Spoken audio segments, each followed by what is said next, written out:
उस स्पेस की जिसने मार्केट को लीड भी किया और ड्रैग भी किया। जी हाँ, प्राइवेट बैंक्स, एक है आज का हीरो एचडीएफसी बैंक, एक है आज का विलन या एक्सीडेंट कोटक महिंद्रा बैंक। दोनों सेम 3.6%। क्या सही सिमेट्री बैठी है यहाँ पर, है ना। नूपुर के पास चलते हैं और जानते हैं कि ऐसा प्राइस एक्शन क्यों हुआ आज। नूपुर बताइए। बिल्कुल, एचडीएफसी बैंक का क्वार्टर 1 का अपडेट काफ़ी स्ट्रॉन्ग था और दूसरी तरफ कोटक का आपको डिपॉजिट के तौर पर काफ़ी कमज़ोर नजर आएगा कंपैरिजन टू सारे बैंक्स।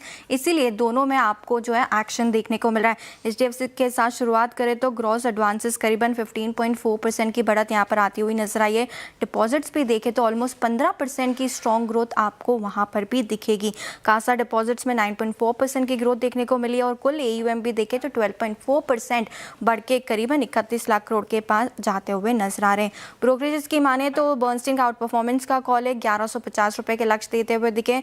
और जेफरीज की भी बात करें तो बाई की रेटिंग 1050 रुपए का लक्ष्य यहाँ पर भी आते हुए दिखा है। काफी कुछ पॉजिटिव यहाँ पे बर्नस्टीन की तरफ से आते हुए दिखा है। उनका मानना है कि जो ग्रोथ है वो काफी स्टेबल रहेगी और बैंक का फोकस भी इसी पर रहने वाला है। एलडीआर और एनआईएम की बात करें तो काफी स्थिर रहने का पर फोकस है। बैलेंस शीट के मुकाबले एनआईआर ग्रोथ पर हो सकता है थोड़ा दबाव आगे चलकर देखने को मिले, लेकिन जेफरीज के एस्टिमेट्स काफी स्ट्रॉन्ग है। FY27 में 13% की लोन ग्रोथ का अनुमान लेके चल रहे हैं। डिपॉजिट ग्रोथ की बात करें तो 15% की ग्रोथ FY27 में देखने को मिल सकती है। दूसरी तरफ कोटक बैंक के अपडेट में जो डिपॉजिट्स की ग्रोथ है वो निराशाजनक रही है इस क्वार्टर में। हालांकि नेट एडवांसेस देखें तो 15% की बढ़त आपको वहां दिखेगी, लेकिन जो कुल डिपॉजिट्स है वहां पर सिर्फ 11.7% की ग्रोथ आती हुई नजर आई है। मोतीलाल ओसवाल का मानना है कि जो डिपॉजिट की ग्रोथ है वो काफी डिसअपॉइंट रही है, इनफैक्ट फ्लैट रही है क्वार्टर ऑन क्वार्टर बेसिस पे, जिसकी वजह से जो कासा रेशो है वो 40.3% के पास आते हुए नजर आए और बैंक का जो सीडी रेशो है वो भी बढ़कर इस क्वार्टर में आते हुए नजर आए। तो डिसअपॉइंटमेंट कोटक की तरफ से, आउट परफॉर्मेंस एचडीएफसी की तरफ से।